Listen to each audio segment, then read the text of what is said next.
सलामुअलैकुम, आदाब। दोस्तों, एक बहुत पुराना जिक्र है। एक शिकारी था, लेकिन वो दूसरे शिकारियों की तरह नहीं था। उसने अपनी पूरी जिंदगी में कभी किसी जानवर को नहीं मारा था। उसके पास एक जाल और एक बांसुरी थी, जिस पर वो बहुत सुरीली धुनें बजाया करता था। वो रोज जंगल में जाता, जाल बिछाता और दूर जाके बांसुरी बजाता। उसकी बांसुरी की दिलकश आवाजें सुन के परिंदे उड़ के चले आते। वो इंतजार करता और जैसे ही कोई परिंदा जाल के पास आता, वो रस्सी खींचता और उसे जाल में बंद कर लेता। फिर वो उस परिंदे को दाना खिलाता, उनका ख्याल रखता और उनकी प्यारी प्यारी आवाजें सुनता। जब कभी उसे पैसों की जरूरत पड़ती तो वो उनमें से 2-3 परिंदे बेच देता। परिंदों के इस शिकारी का एक बेटा था, जिसका नाम बेजाद था। बेजाद अभी छोटा ही था कि उसके वालिद बीमार पड़ गए और उनका इंतकाल हो गया।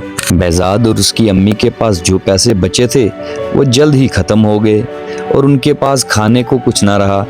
जिंदगी बड़ी मुश्किल से गुजरने लगी। बेजाद छोटा था, मगर बहुत हिम्मत और सब्र वाला था। काम काज में वो अपनी अम्मी की मदद करता और जो वक्त मिलता उसमें वो जंगल चला जाता, जहां उसके अब्बू परिंदे पकड़ा करते थे। एक रोज उसने अपनी अम्मी से कहा, अम्मी, अब मैं बच्चा नहीं रहा, अब मैं बड़ा हो गया हूँ। अब्बू के बाद आपने बहुत मेहनत की है, अब आप मुझे अब्बू का जाल और बांसुरी दे दो। कल से मैं जंगल में जाके परिंदे पकड़ा करूँगा।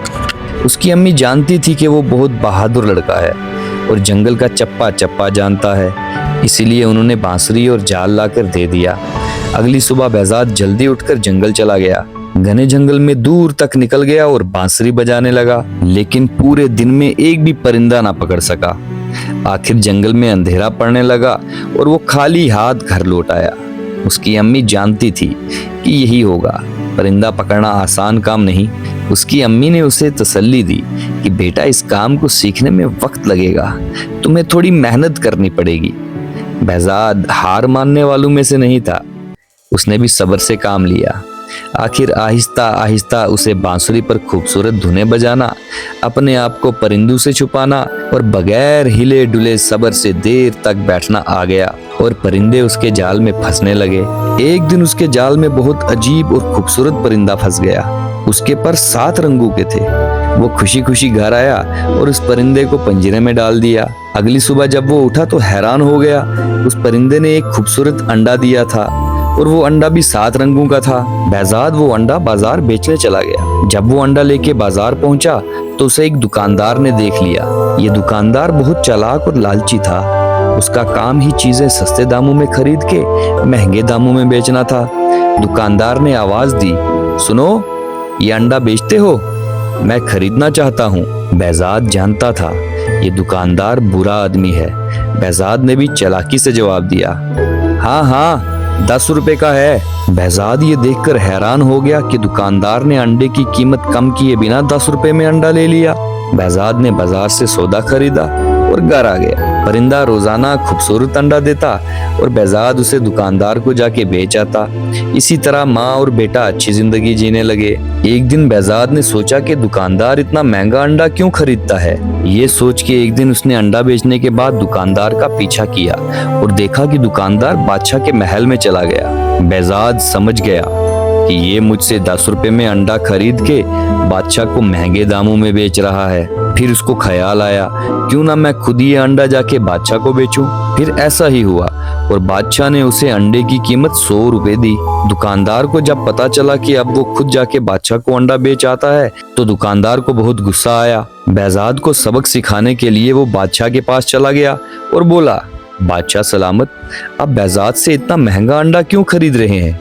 ये अंडा तो आपको बिल्कुल मुफ्त मिल सकता है। बेजाद के पास एक खूबसूरत परिंदा है जो ये अंडे देता है। अगर आप बेजाद से वो परिंदा छीन लें तो अंडा और परिंदे दोनों फ्री में मिल जाएंगे। बादशाह ने बेजाद को हुक्म किया, फौरन वो परिंदा ले आओ। बेजाद समझ गया कि ये दुकानदार की शरारत है। बेजाद को मजबूरन वो परिंदा बादशाह को देना पड़ा। सब जानते थे कि बादशाह बेवकूफ है, इसको कुछ बोलने का फायदा नहीं। अगली सुबह बेजाद उठा और जाल उठाकर जंगल को निकल गया। उसने ऐसी दिलकश बांसुरी बजाई कि कोने कोने से परिंदे निकल कर आने लगे। उसके जाल में हर तरह के परिंदे फंसने लगे। वो उन्हें बेचकर दोनों माँ बेटे हंसी खुशी जिंदगी जीने लगे। बेजाद पूरे शहर में मशहूर हो गया। जब किसी को कोई परिंदा पालना होता तो वो बेजाद के पास से परिंदा खरीद लेता। दुकानदार ये देखकर आग बबूला हो गया और बादशाह के पास चला गया और बोला, बादशाह सलामत, आपका ये परिंदा अकेलेपन से उदास हो गया है, आप बेजाद को बोलो कि ऐसा एक और परिंदा ले आए। बादशाह की खोपड़ी में भूसा भरा हुआ था और उसने बेजाद को हुक्म किया कि जल्द ऐसा एक और परिंदा लाओ। बेजाद ने कुछ बोलने की कोशिश की, लेकिन बादशाह ने फौरन बोला, मैं कुछ नहीं सुनना चाहता, तुम्हारे पास 40 दिनों का वक्त है, अगर तुमने ऐसा ही एक और परिंदा ना लाया तो मैं तुम्हें मार दूंगा। बेजाद परेशान तो हुआ, लेकिन हौसले और सब्र से काम लेकर जाल और बांसुरी उठाकर जंगल में निकल गया। बहुत दिन मेहनत करने के बाद आखिर वैसा ही एक परिंदा उसके जाल में आ फंसा। बेजाद ने जाके परिंदा बादशाह को दिया, लेकिन बादशाह ने बदले में बेजाद को कोई इनाम न दिया।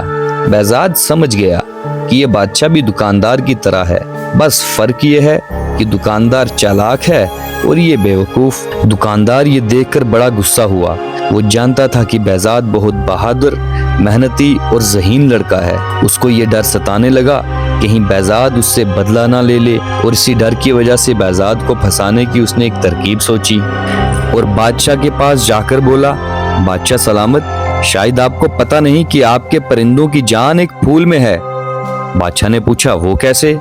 दुकानदार बोला, मैंने बुजुर्गों से सुना है कि जब तक ये परिंदे साल में एक बार समन का फूल ना सूंघ लें तो ये मर जाते हैं, और ये फूल काले देव के बाग में मिलते हैं, और इस पूरे शहर में बेजाद के अलावा वो फूल कोई नहीं ला सकता।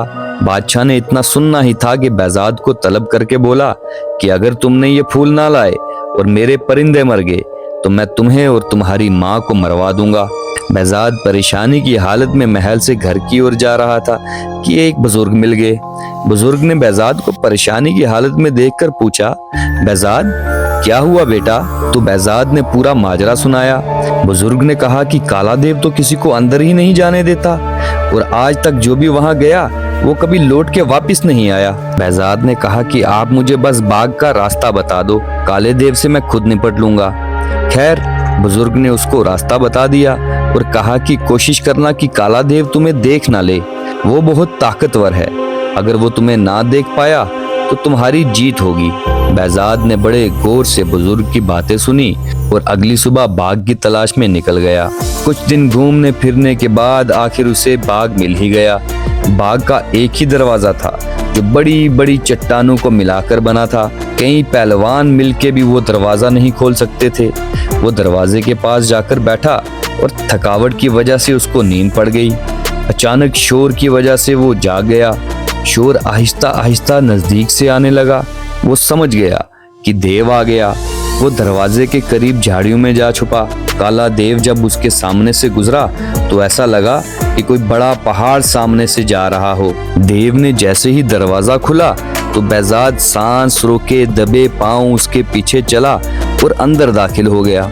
अंदर आते ही वो झाड़ियों में छुप गया और दरवाजा अपने आप बंद हो गया। जंगल में बहुत देर तक बिना हिले छुपके उसे परिंदों को पकड़ने की आदत उसे यहाँ काम आ गई। देव को पता भी नहीं चला कि कोई उसके पीछे अंदर घुस आया है। वो बाग इतना खूबसूरत था, अजीब अजीब रंग बिरंगे फूल देखकर बेजाद दंग रह गया। ऐसे परिंदे थे जो उसने पहले कभी देखे ही नहीं थे। खैर, उसने रात वहीं छुपकर काटी और जैसे ही सुबह हुई तो देव शिकार की तलाश में निकल गया। देव के जाते ही बेजाद समन का फूल ढूंढने लगा। इतने रंग बिरंगे फूल देखने के बाद बेजाद को समन का फूल समझ ही नहीं आया। बेजाद फूल ढूंढते ढूंढते बहुत दूर निकल आया, जहां उसकी नजर एक बड़े से घर पे पड़ी। उस घर के 40 कमरे थे। हर कमरा देखने के बाद उसे ये एहसास हुआ कि यहाँ कोई भी नहीं है। लेकिन जैसे ही वो 40वें कमरे से बाहर निकलने लगा तो अचानक उसे कालीन के नीचे से चिल्लाने की आवाज आई। जैसे ही बेजाद ने कालीन उठाई तो उसे एक खुफिया रास्ता मिला। वो अंदर गया तो देखा एक नौजवान लड़की थी। उस लड़की के बाल इतने लंबे थे कि उसी के बालों से उसको छत से टांग रखा था। जैसे ही बेजाद को लड़की ने देखा तो बोली, तुम कौन हो और यहाँ कैसे? जल्दी भाग जाओ वरना काला देव तुम्हें मार देगा। बेजाद ने उस लड़की को खोलकर नीचे उतारा और उसको अपना पूरा माजरा सुनाया और ये भी बताया कि अगर मुझे समन का फूल ना मिला तो बादशाह मेरी माँ को नुकसान पहुंचाएगा। लड़की ने कहा कि अगर तुम मुझे यहाँ से निकाल कर ले जाओ तो मैं तुम्हें समन का फूल उगा कर दूंगी। समन सबसे पहले मैंने ही उगाया था, इसीलिए देव ने मुझे कैद करके रखा है ताकि उसका बाग हरा भरा रहे। लड़की को पता था कि बाग का दरवाजा कैसे खुलता है। एक पत्थर को जोर से दबाने से वो दरवाजा खुल जाता और फिर अपने आप ही बंद हो जाता। बेजाद उसे वहां से निकालकर घर की तरफ रवाना हो गया। घर पहुंचते ही बेजाद की माँ ने जब अपने बेटे को देखा तो खुश हो गई।